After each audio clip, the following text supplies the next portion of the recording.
Yo, yo, yo, what's going on, folks? We are live here, another edition of the Tim and Tim show. We are happy to be here. We have some special guests for sure. You already know what it is. Joshua here, 86 Boxing. We got Skywalker Boxing Media in the mix. And of course, Poppy Tune, Yayo, heavy on the Poppy, live on the Yayo. We're holding it down. But we have special guests as mentioned. We have Team Kaizen. We're talking Kaizen MMA, Kaizen Boxing, but in this case, Kaizen Boxing. So we have Coach Gustavo, who's blessed us with his presence, along with the Fly, Jeffrey Yu, who you probably are familiar with from being on here before. So salute to everyone involved right now. How's everyone doing? Good night. Good spirits. Everything is doing good. Good weekend. This was a real good weekend. Yeah, likewise. Great weekend boxing. Great weekend All of right. boxing. Yeah. All right. Good stuff. Good stuff. Yeah, we just had some action, as a matter of fact, in Washington, D.C., and it was a Davis Boxing Promotions card. It just went down yesterday, as a matter of fact. And, of course, Jeffrey the Fly, you was on that card. But we also had some other Team Kaizen members that were on the card as well. And we're going to talk about it, how it went down, what the environment was like there, and, of course, the great feel, sound, and smell of victory, because we know that ultimately came into the fold as well. So thank you all for being here. So salute to you. We want to shout out everyone that's in the chat checking us out. And be sure to like and subscribe. Be sure to like everyone's page, channel, or whatever it may be. Go subscribe to the channel. There are channels connected. Be sure to go and subscribe to them. So we appreciate you all being out there. Shout out to TD. Well, but hey, let's start this thing. So we want to start with the Fly, Jeffrey Yu. Let us know how you feeling here. You coming off a victory, that sweet victory. That's how you feeling right now. One day removed. I feeling amazing. It's an amazing fight week. It's been an amazing fight, and the fight itself was just fun. I mean, for better or worse, it was just a thrill and fun to be in there. I don't know if the crowd saw it, but I was smiling after every round. Me and the other guy were talking. Like, it was everything I wanted. It was just a real good scrap, and it was the results I wanted too, for myself and the whole team. So again, I can't complain. I can enjoy it while it's here and just hold on to it while it lasts. All right. And they haven't updated it on BoxRec. So what did it end up being? A unanimous decision victory, or what's unanimous decision UD? I want to say all 6 rounds, but Coach, you let me know. Okay, cool. That's good to know right there. So sounds good. We have victory is present for sure. So that's good stuff. And, I was able to check you out last time. I wasn't able to make this event there, Jeffrey, but hey, I saw you in there. I saw the way you come out, at least in that particular instance. And I know probably same in this instance as well. But, hey, you're super focused when you step in there. That's one of the things that I noticed, because, hey, we can sit here and talk with you and all of that stuff. And, hey, you're great to speak with and interview, of course. But when you're going in that ring, you're focused. What's that mindset like when what puts you in that mindset there when you are getting ready to step in? It's and that's the weird part with this one. It wasn't like, I don't even know if I'd call it focused, but it was just, I'll put it this way. For this fight camp, like, I just had a lot of things going on, work life, personal life, just different things going on. So in terms of focusing on camp, I thought, all right, listen, let me just get as much sparring in as possible and just make everything just second nature. Just make the fight itself feel like, listen, I've been sparring so much. This is just another sparring session. Maybe helmets off and everything, but just more sparring. So because of that, when I went into this fight, like, it was just doing what I always do. It was just like another day in the office, another sparring session. And maybe that's why I enjoyed it so much. And I'm sure Coach would tell you, but I probably made a lot of mistakes in there. Probably rushed a lot of things. Probably, gave up defense in there. But what I made up for in was energy, pure energy, dude. Like, even during the warm up, even during the weigh-ins, at the weigh-ins, during the weight cut, after the fight, the whole fight itself, like, I just felt like I had unlimited energy, and it just never wavered. So good things, bad things always from every fight. And that was how this one felt. Just go in there and do the damn thing. Hey, maybe that's the tone setting in now. Was that fight number 7 or 8 for you at this particular juncture? 7 official. Yep. Okay, Right. 7 official fights. So hey, maybe that's the zone. You know, it's starting to be like clockwork for you when you step in there, and you know that's a good thing. Can't be a good, can't be a bad thing, but certainly a good thing. You know, just remaining focused on what happens.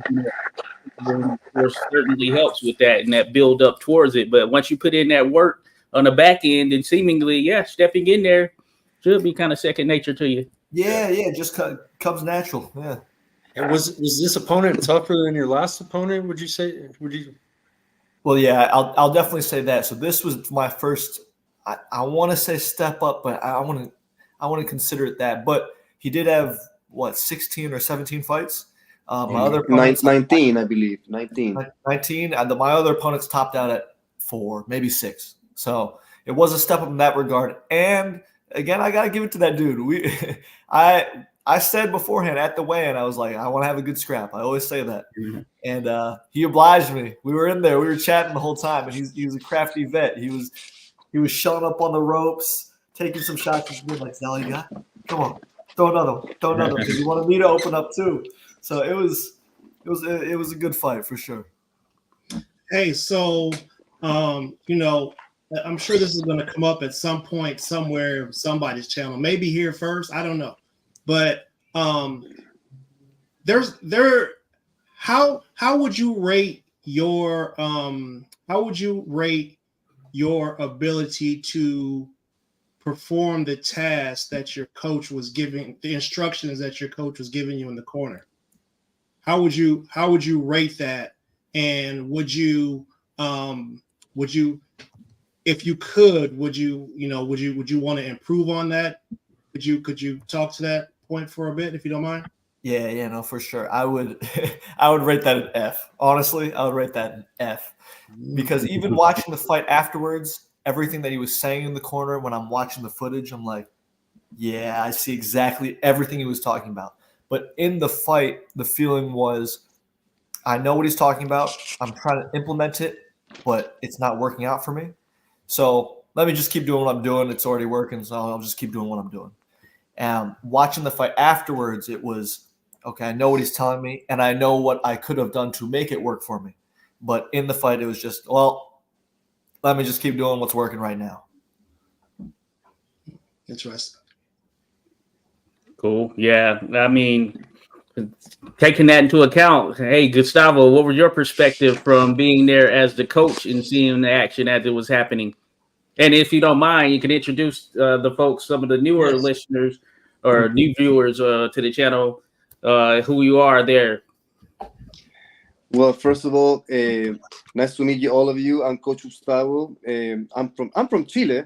I've been living this in the United States for 10 years right now, and living my dream of becoming a professional coach as a boxing coach here.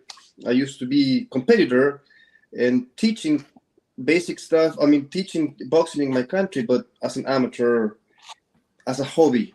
But when I came here, I said, no, this is going to be serious. Mm-hmm.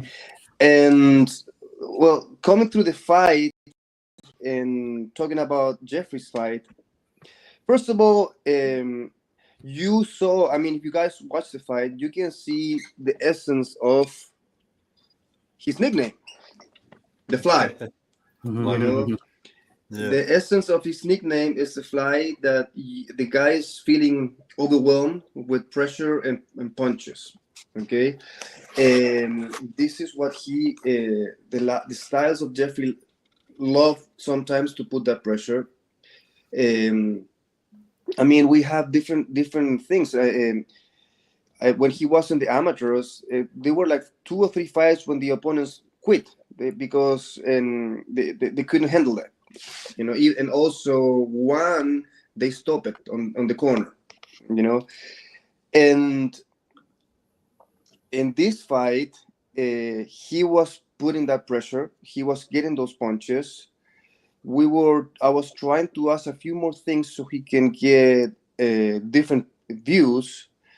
It was working sometimes, but he was getting closer to him to continue other punches, which still works.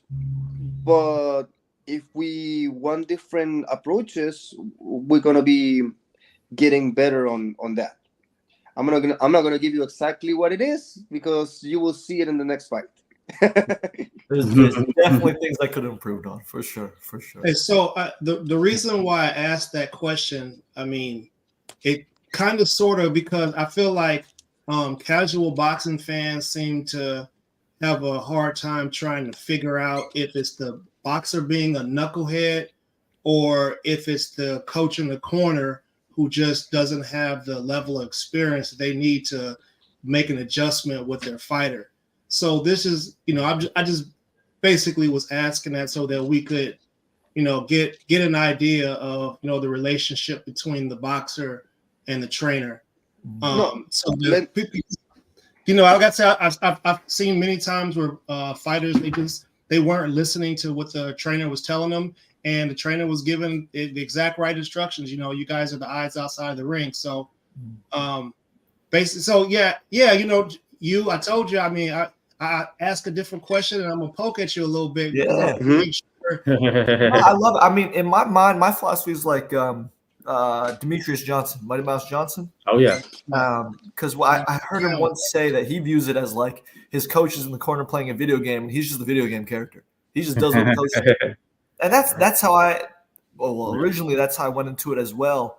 And again, there's things that the coach, or even for this past fight that Gustavo was telling me, that was trying to implement, and it was just in the moment I couldn't pull them off. But then analyzing it after the fact, it's like that was the answer the whole time. So I think it's more of an execution thing in the moment rather than an overall strategic advice point. Yeah, get that muscle memory. We use that in the military. You train it until you just do it you're blind and deaf and dumb. You can do those moves.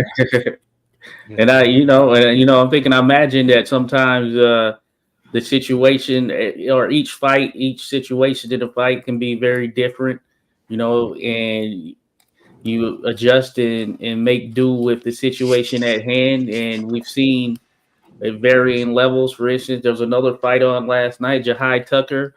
He was fighting. He lost his composure in the contest. He ended up getting a point deducted. He won the fight, but he just wasn't listening to the referee that was in there. His corner was telling him as well to calm down, things of that nature. So sometimes I'd imagine the emotions can come into the fold as well. And that's something that individuals would, need to continue to work on to try and handle. And I understand it from your case as well. You're feeling good, you're in your zone and all of that. So you just like, hey, I'm going in there. I'm going to do me right now, Yeah. For better or for worse. But again, it's something I definitely got to work on. I mean, fighting a guy with 19 fights now, it's not like you take any step back. You only go up. So you can't be making these mistakes. I know I got to fix them, and we're aware of them. And that's what's most important. Hey, it's a big victory for you guys. Not only you, but your two stablemates. You guys were 3-0. Your female counterpart, Casey Wheeler, she got a second round TKO. Is that correct? Yes, it is. Making her debut too. We had Gabriela Pandora become undisputed by a TKO. That was awesome. To see ladies knock other girls out, I love it, man. I don't know. It's great. When you get a female knockout. I got a love-hate relationship with Gabriella, man. I picked her to go by KO the last two fights. She gets a decision. I picked a decision this fight, and she knocks the girl stiff. Right. Yeah, no, I'm with you there for sure. I want to pick her by KO, bro. She needs 3 minutes. No, that's funny. 3 minutes, yeah. Nice. But yeah, I was gonna ask about that because I know that Coach Gustavo, you had Casey and then Tabish, who also fought there. Yes. And what's that like as a coach when you're kind of essentially running them back to back like that? Because I seen other coaches doing that where they have a number of fighters on the same card. How do you handle and manage that? Well, again, it's a teamwork, and when I said teamwork, is making also some of the people that I have in the team, and also some of the people that I have on the gym as all fighters that have become coaches, supporting the team. Like this fight, particularly, I have Peter, which is one of my great amateurs, and Alexandra, which was the one who was supporting Casey. Both of them are amazing fighters, and they also thinking, oh, in the future I want to go pro, this and that, and they're becoming more involved, and I want them to get that taste, and I want them to see what are the things that you can learn from the experience to help and be more patient to absorb it, to continue the amateurs and then go to the pro level. And I also have, I don't know if you guys met Najim Wali. He was a veteran MMA fighter who also retired recently. His last 2 fights were doing boxing. Okay. And also in the corner, also we have the honor also to have in Tabish's corner with me, Silat. I don't know how to pronounce the last name. He was a legendary UFC fighter from Afghanistan. Oh, wow. Yes. That's pretty awesome. So we have a big. I would say that I feel blessed right now that I have a big support of my team and good. What's the word in English? Cohesion is right. Cohesion of the team, and has been working very good.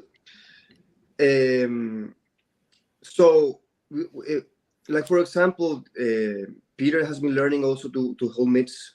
And they has been also learning to see things in the corner with me. You know, to get that feeling. Oh, you know what? I need to do that also in my fights. Oh yeah. And that's very important, and that also make them feel more connected with the pros that were the amateurs. I mean, for example, you got Jeffrey here.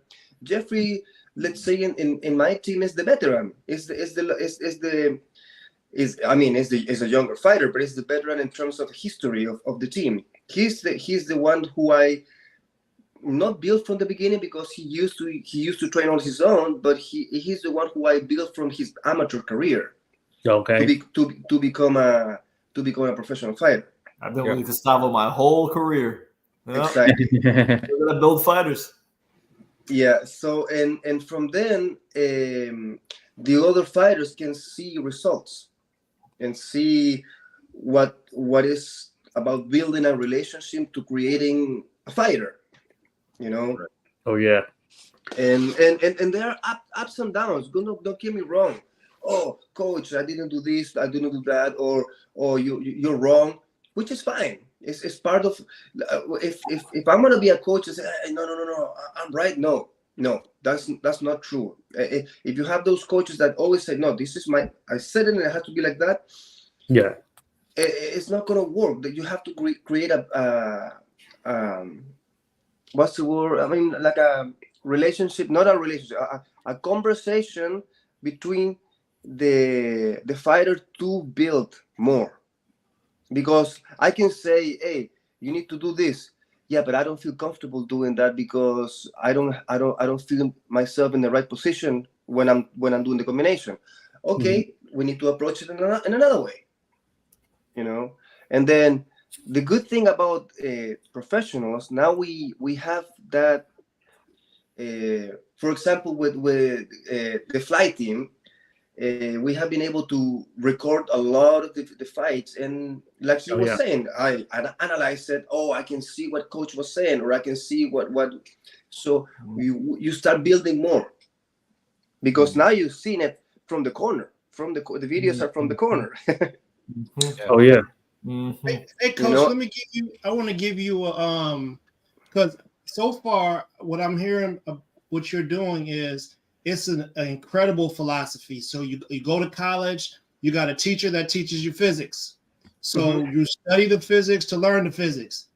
Then you take tests, you got to pass them. You don't pass them, you do it over. You do it till you get it proficient. But what you're doing is adding the layer of having that person to teach the same thing that you just learned, that you just taught them. That adds a whole other level of information retention and muscle memory. That's amazing. So I want to give you one little thing. It's a free idea, and you do what you will with it. But if you guys are filming fights and watching these guys do their fighting thing, you can get with a sports scientist and they can do body mechanics. They can put them in like stick figures. And you can use that tool to be able to teach the boxers how to leverage to leverage angles and punching power by using those mechanical stick figures.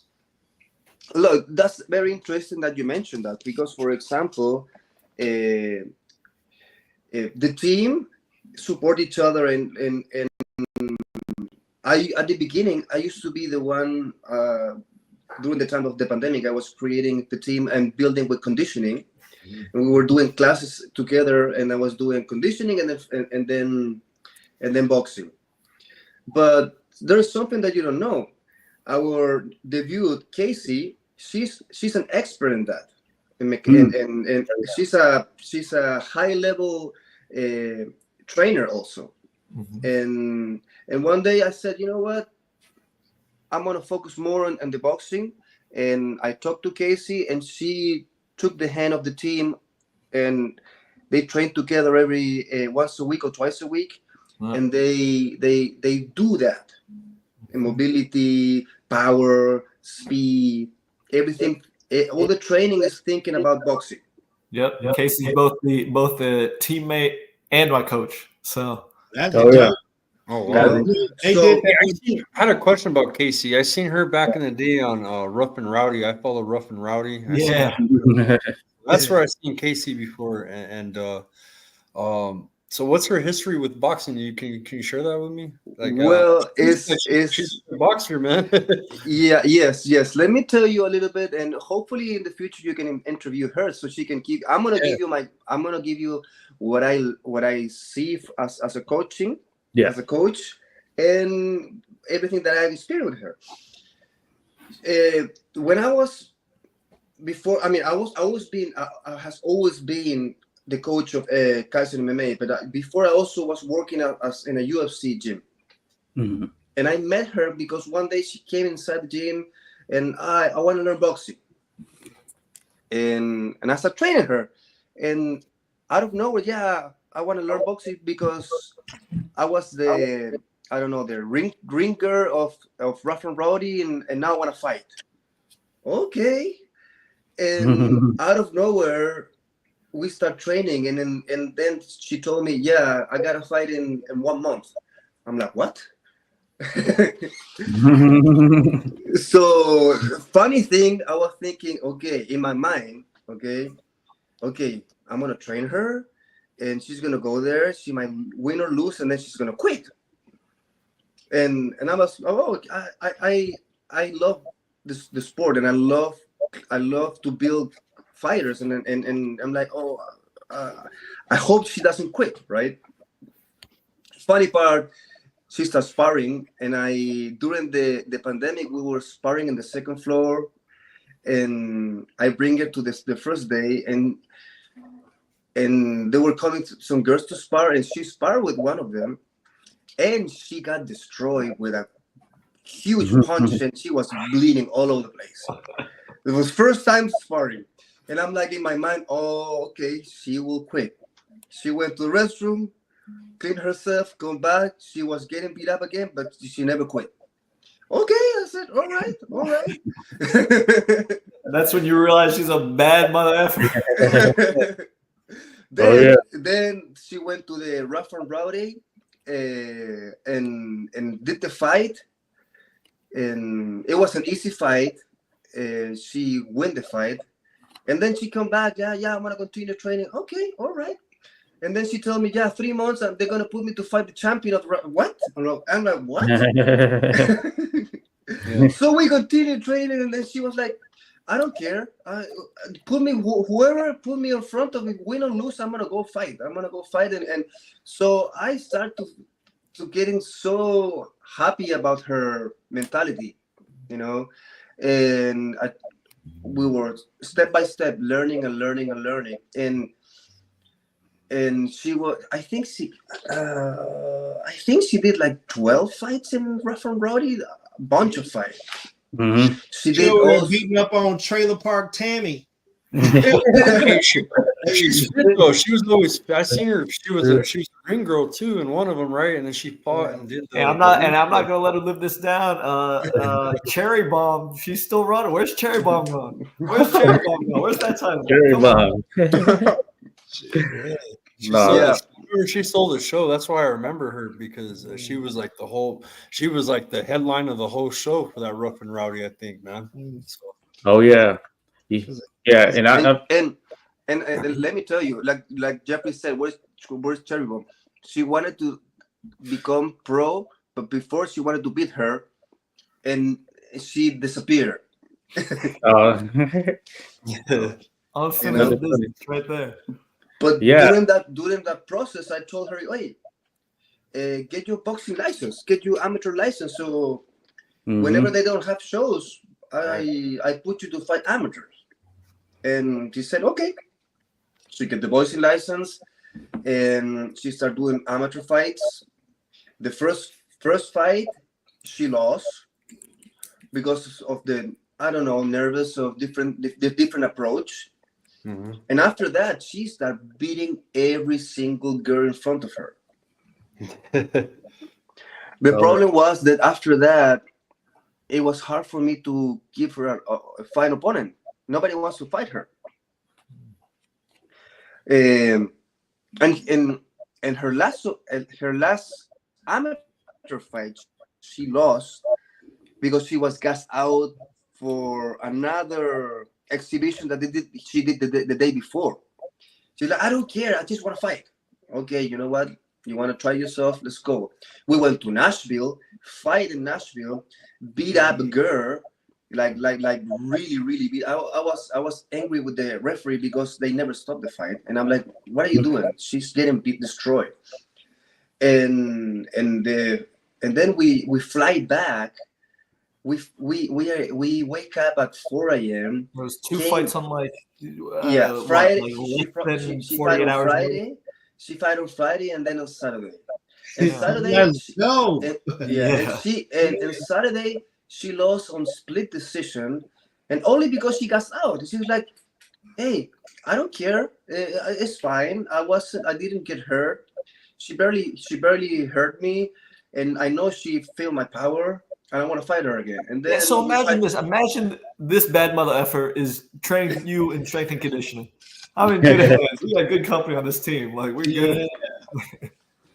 So she always wants to get tough competition, tough sparring. She always, whoever's in front of her, she's gonna bring it to you. She spar with the guys, and sometimes when we have girls, she go get them, and some girls don't want to spar with her. You know. Oh yeah. She can go beat up on all them girls from the hollers. We will support her. Who's that? But no, that's good stuff. I remember her. I remember Casey. I've seen her fight before. Of course, and now we have the blessing of having a new MMA fighter in the team. Shout out to Marisa Ellis. She's a great sparring partner. She's a professional with three professional fights in MMA, and she became the sparring partner of Casey. And they were sparring every Friday, and they were going at it. You know, they were going, and I'm like, and it was great because it was hard, but it was boxing. You know? Oh yeah, that's how you test yourself for sure in terms of what you're doing on the back end. So I'm glad and very grateful of Marisa. She came. She was receiving hard punches, and she was giving hard punches to Casey, and they were boxing, and that's why I was like, okay, whoever's coming to you, I'm not worried right now. No, that's good stuff. Tabish couldn't make it, but could you give us a background on Tabish as well? Well, Tabish is so humble.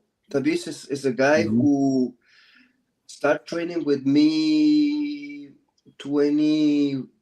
at the beginning of when they reopened from the pandemic, another kid that I used to train, Idris, bring him to the gym, and again he started coming to the classes, and I even spar with him. You can ask Jeffrey. I usually spar with everybody. I'm 47, but I still want to spar. Yeah. So and I said, hey, you want to compete again? Yeah. He was a national champion, if I'm not mistaken, in Afghanistan. Okay. He did quite a few fights. I think, if I'm not mistaken, I mean, a lot of fights in Afghanistan. And so but he didn't remember. He didn't have a book and everything. So when we get the book as amateur, I said, open it. I told him open, but I don't know exactly how many, but it's open. So we start fighting open as an amateur for. He's one of them like Cuban fighters, bad records. He's actually 40. It turns out he's got a million fights. So Jeffrey, did he fight like 2 years amateurs? I think so, right? Or a year and a half, something like that. I don't know. All I know is I remember the first day he came into the sparring room because everybody remembers that day. I used to call him the Afghan Triple G because this man's just a golem. You down, you can hit him with anything. He will not move. You're just gonna get suffocated, and then he's just gonna be throwing bricks at you. It's one of those guys where it may not be fast, but it still has power, like thudding, just ridiculous power. It's one of those guys. And he's just one weight class above you, so you guys spar all the time, huh?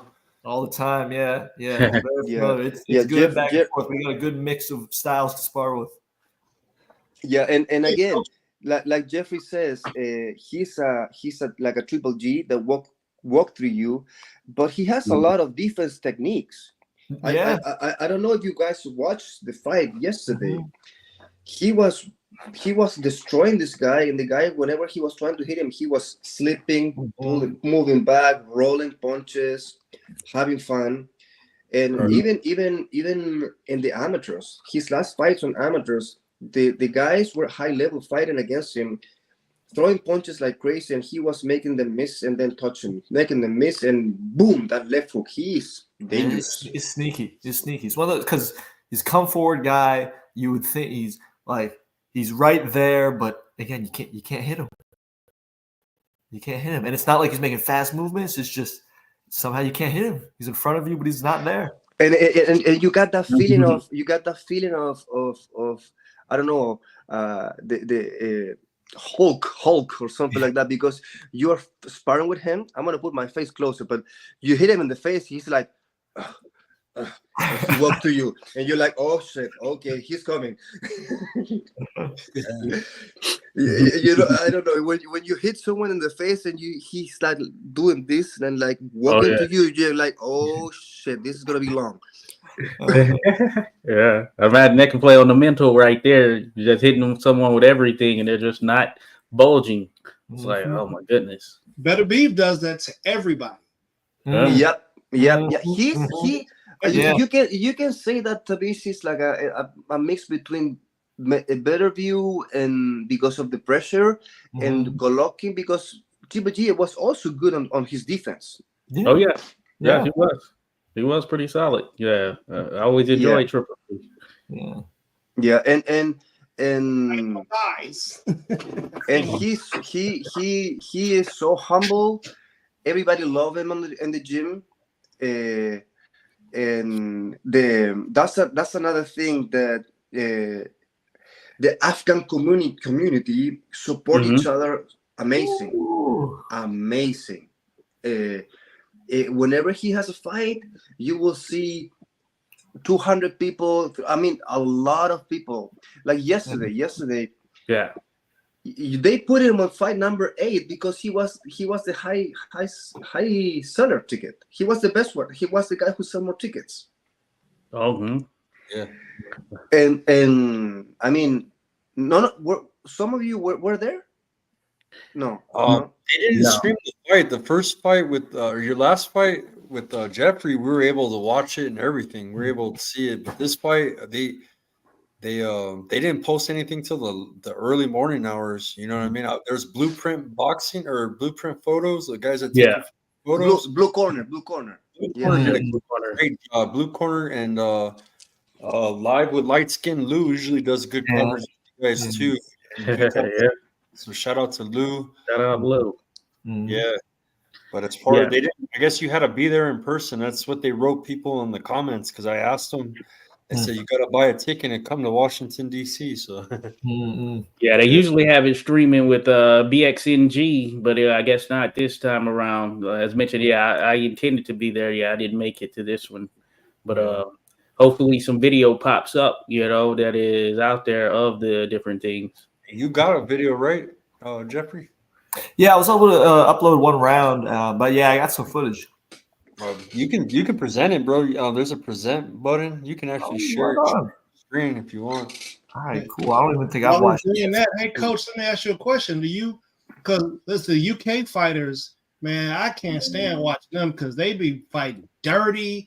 Do you have like a UK style type guy that you can bring in the gym and rough some of those guys up with some of those dirty tactics they use? Because that's a whole other thing to try to get somebody prepared for. Listen. We don't have that, but I have something different. I have some amazing Moroccan MMA fighters that they've been learning, and these guys are so tough. I'm telling you, one of the guy, he just turned pro, Sufyan, and he's actually a wrestler. He's learning boxing. He's learning striking, and I put him. We got sparring on Tuesdays and Saturdays. I'm telling you, some of the professionals that come to spar with us are scared of him because he just don't care, and he's gonna rock you, And he has been.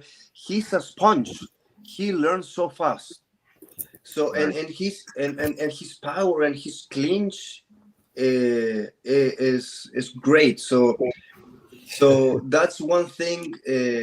When Jeffrey sparred with Sufyan, I'm worried. Like, oh shit, this guy is best, and that wake Jeffrey up. Jeffrey's have to wake up and start moving. And I'm like, don't block this.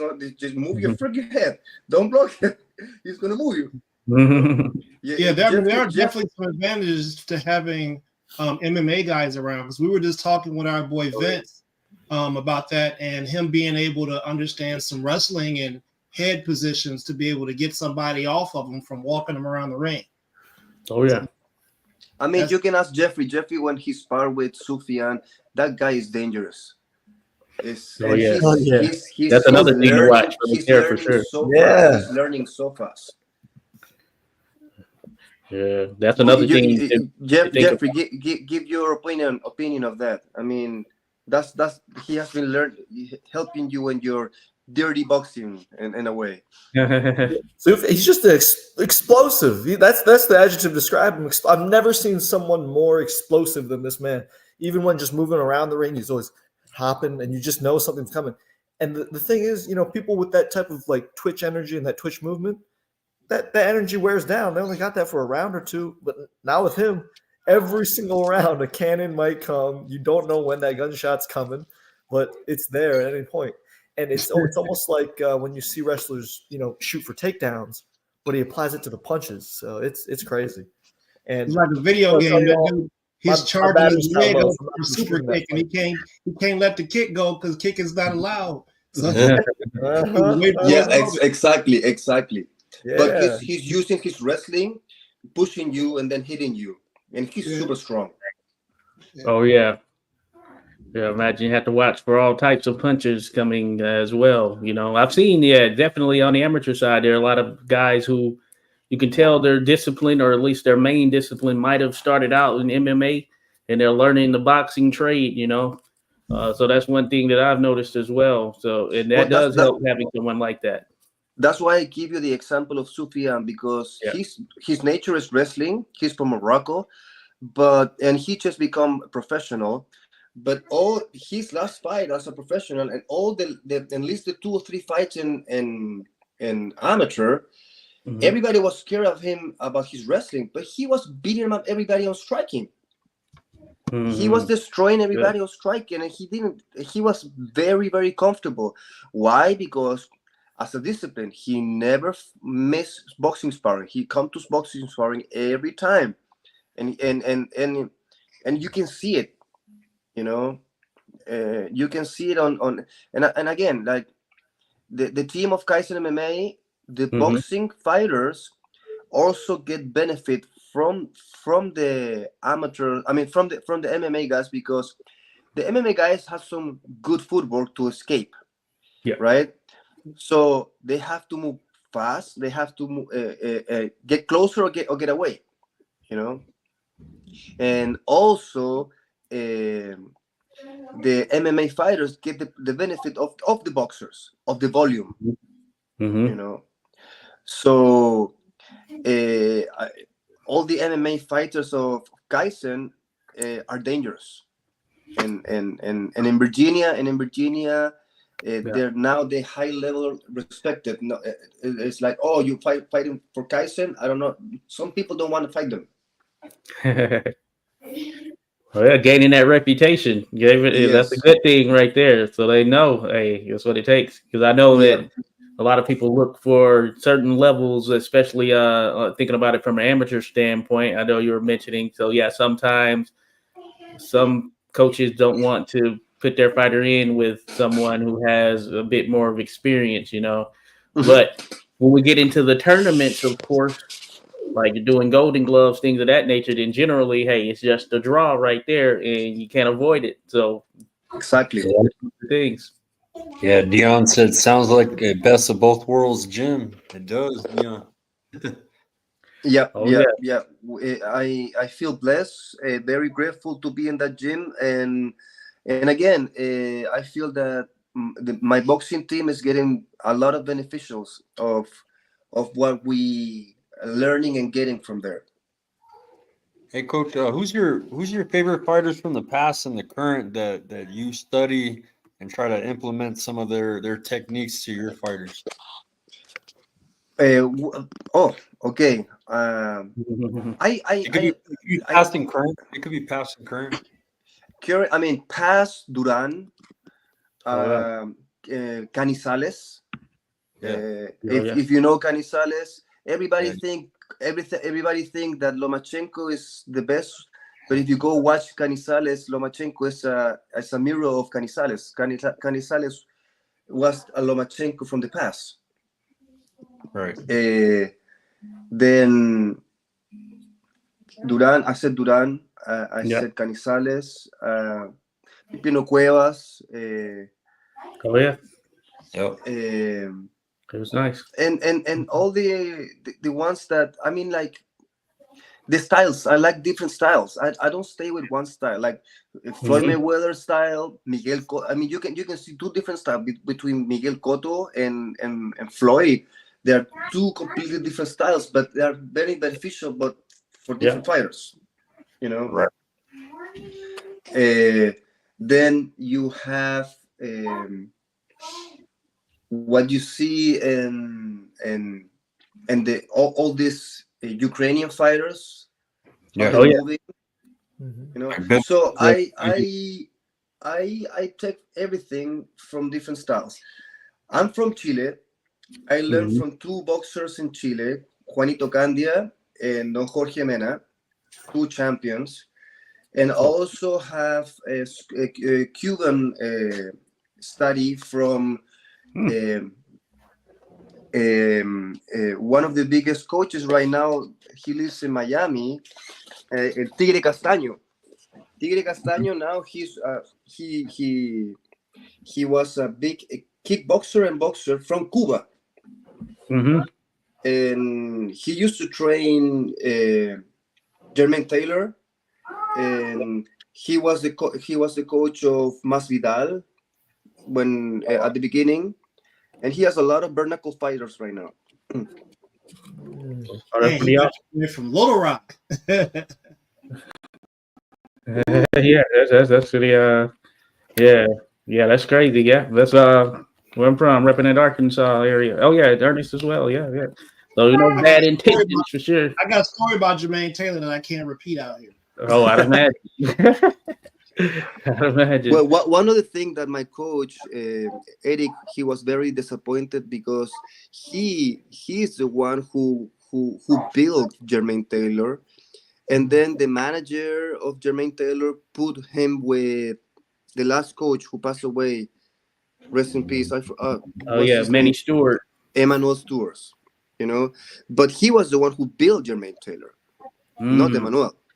You know, everybody remember Jermaine being with Emmanuel, but if you go to the beginnings of his fights, was Eric Castaño. Yeah, Oh, all yeah. he had to do was keep him away from home. Mm-hmm. Yeah. That's all he had. He had one job. Don't let him go home. I got a question from Clever D. He goes, "Do any of the Kaizen MMA fighters fight at any Cagezilla events?" Cagezilla? Yes, they do. Yes, they do. Yes. I mean, all of them. All of them. They try to. We try to put them. Sometimes some fighters don't get a fight because they don't. It's hard for them to get opponent, but they're always there. Either Cagezilla, Rocket Comeback. There is a new one. And there are 2 or 3 more. I don't remember all the names, you know, but they're always present. They're always present and always winning. On his channel, he's from Virginia as well. Yeah. So. Yeah, I know they do a lot of MMA events in Manassas. There's a facility down there that they do a lot of things as well. Yeah, and now they have some good amateur fights with champion leagues. Oh, okay. Mm-hmm. So amateur MMA. Yes, they do. Yes, okay, they do. Okay. Cool. You know, I always wondered about that because I'm sure the events happen. I see a lot of the MMA guys doing boxing, I guess, to pass the time, you know, as well, and learn some striking or from that perspective as well. But I know there is an amateur MMA scene that I'd imagine continues to build. So, and where is Kaizen MMA located there, Gustavo? They have different locations. I work in 2 of them. One is in Fairfax, close to the Masons University. Okay. And the other one is in Falls Church. Okay. So the whole food, you know, Taco Bamba around there, right there. Yeah. Okay. Good and then not to leave out the Vienna location as well. Yeah, Vienna, yes. Vienna. Jeffrey, you repping Vienna. Yes, sir. I rep them all, man. I rep them all. Vienna, right? As long as they're sparring, I'm there. Okay. Yeah. Coach, what's your philosophy on film study? Do you require your fighters to do film study? Do you do the film study with them, or do you just do the film study and then teach them what it is that you learn from the film? How do you approach that? You're asking me if I make them, study all fighters? That's the question, or the future opponent? Future opponents. Well, depend. Yes. If we're talking about the professionals, yes, we analyze what we have, we see, and again, sometimes there is one point that is very important in professionals, especially when you have your first fight. Your first 10 fights. Sometimes you are scheduled to fight one guy, and in the last 2 weeks, the fight pull out, and then you got another guy. So you have to be ready to prepare for everything, you know. And we study the fights, and I send videos to the fighters. Like I got Jeffrey right here to give you an example.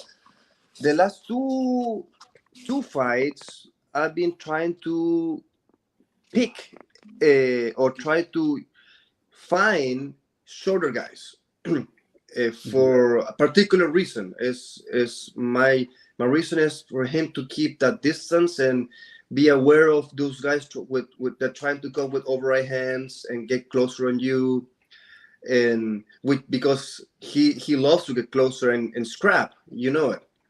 But and I've been putting him to spar with short guys also. He doesn't like it, but it's part of the, because again, he's a 126, but he's a tall 126. Yeah. So we need to get used to fight different guys that they're going to be short, you know, and those short guys are faster. I mean, Jeffrey's super fast, but you always have those short guys those small, super fast. You know? Yeah. So you gotta be prepared for that over right hand, or those shoe shines that get closer to your body. You know, so you might as well be prepared at the beginning of your career than at the end, when you're getting closer to I don't know, title fights, but you'll be fighting only guys the same height. No, I want him to get fighting short guys first, which is going to be a little bit more complicated. So he feel comfortable when we get to that position. If that champion get to be shorter than him. You know, 126 got a 5'2" champion and a 6 Yep, Nick Ball. I was thinking the same thing. Nick Ball is there, and he throws up with those howitzers, you know, so it's good to work that. You got Espinoza. Oh, yeah. He's on the taller end. Yeah, they get full range right there.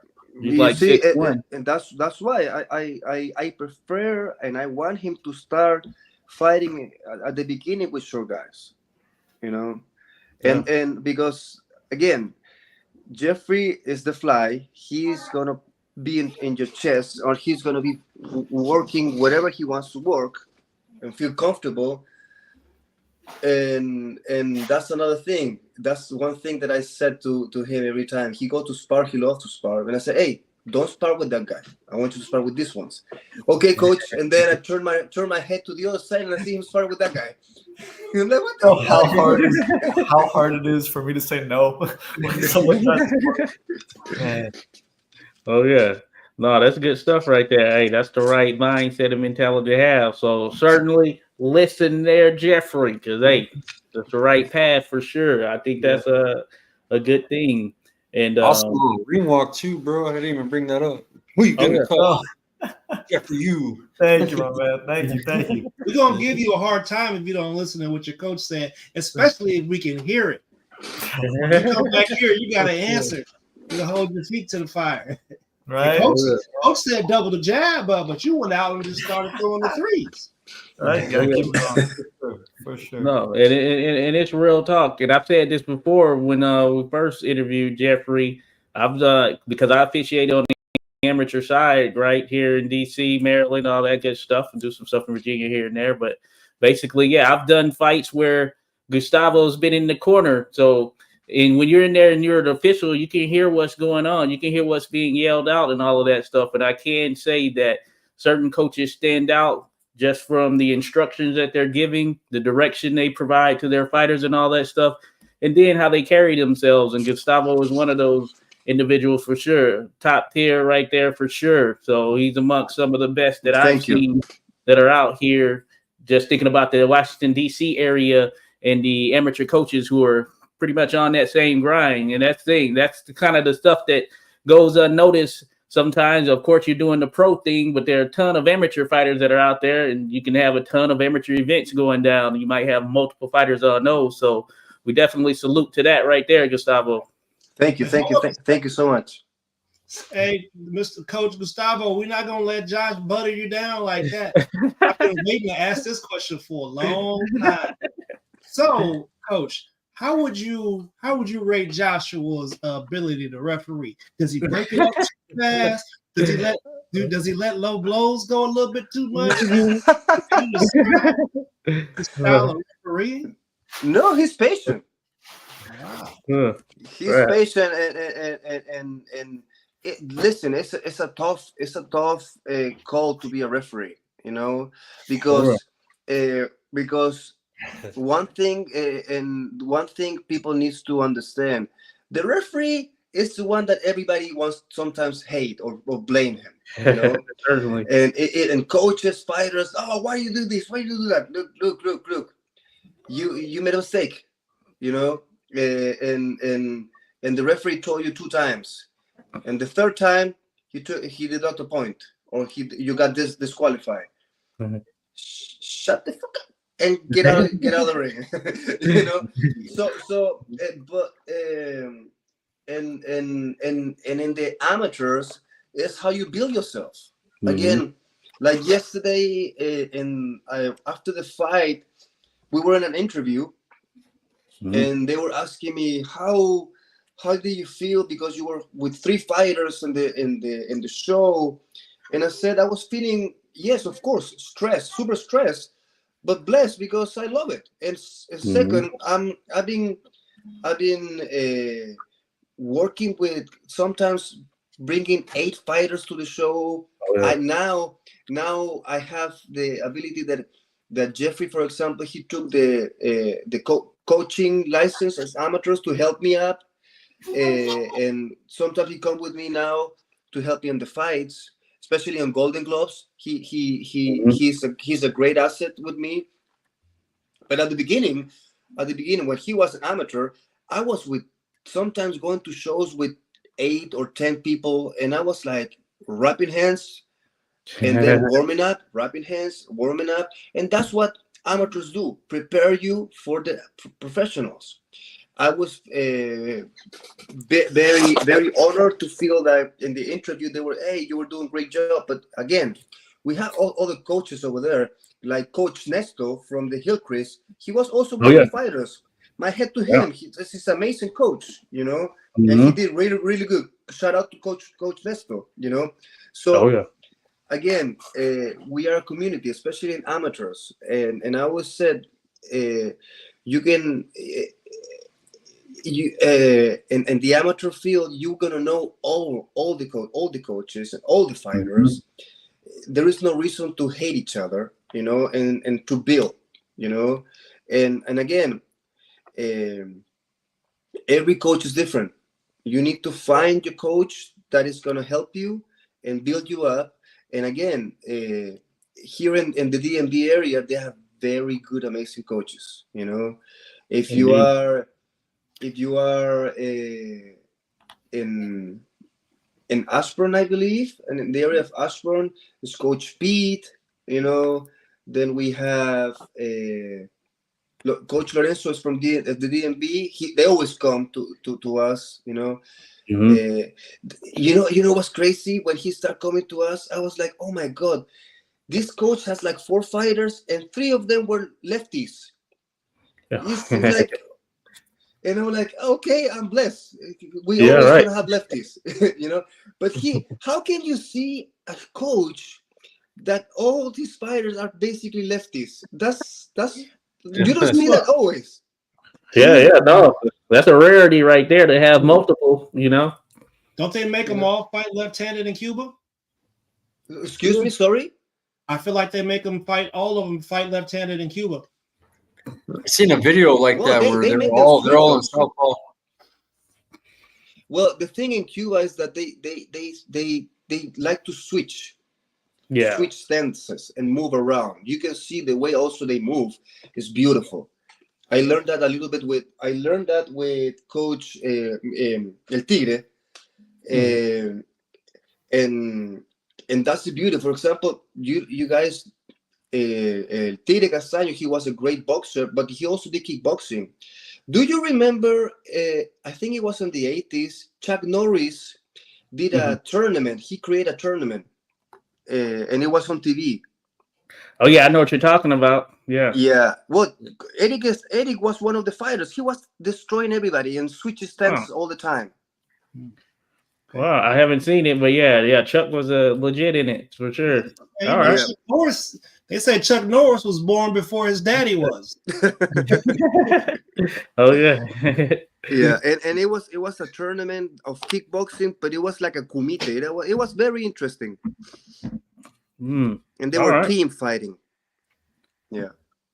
No, that's good stuff right there. So hey, that's high notch right there, man. Yeah, it's certainly is always a pleasure. You know, we've been going for about an hour. We got y'all. I know rest and recovery there for you, the fly for sure, Gustavo. Of course, I know the clock keeps ticking and everything, but man, we certainly appreciate you all dropping by and sharing this time with us for sure.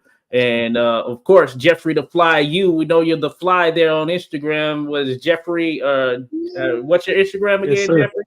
It's jcy.thefly. jcy.thefly. You'll get me.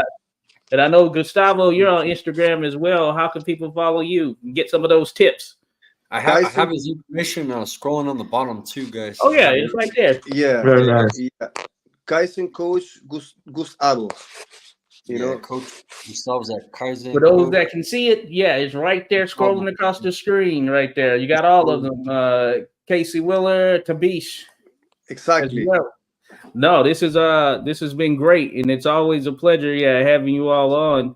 And hey, this is just the beginning, as they say. 7 fights in there, Jeffrey. Hey, we look forward to the remainder. So we're gonna keep this one was moving up. This one was moving up. As soon as Boxers updated, it'll have that accurate number. I was aiming for 75 by the end of the year. And again, it only goes up from here. So we're going for number 1. That's the goal. Come on.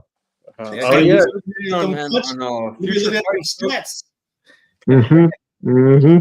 fighting at 126 because you can make the weight. You got to put them numbers up. Yeah. Yes, sir. Yes, sir. And I gotta keep listening to my coach too. And again, like we keep saying, we got a good coach here. We got a good team around us, and that's really teamwork makes the dream work right there. So we'll keep at it. Oh yes, no doubt about it. So we'll be in touch for sure. Hey, and we wish you all the best. Future fights, and we'll be on the lookout because I'd imagine you're trying to stay busy there, Jeffrey. So we're gonna be on the lookout. I know it's coming up soon. I'm Are sure. You sure? Yeah. Y'all will know first. Y'all will know first. I got you. Good stuff. Jeffrey the Fly right there. Coach Gustavo, Kaizen MMA, Kaizen Boxing, Team Kaizen in the building there, folks. We appreciate you. Tim and Tim show. Thanks to everyone who has dropped in. Thank you so much. Sure. Yeah, thank you everybody for coming in. Anytime. It was a pleasure. Look at Josh. Josh is the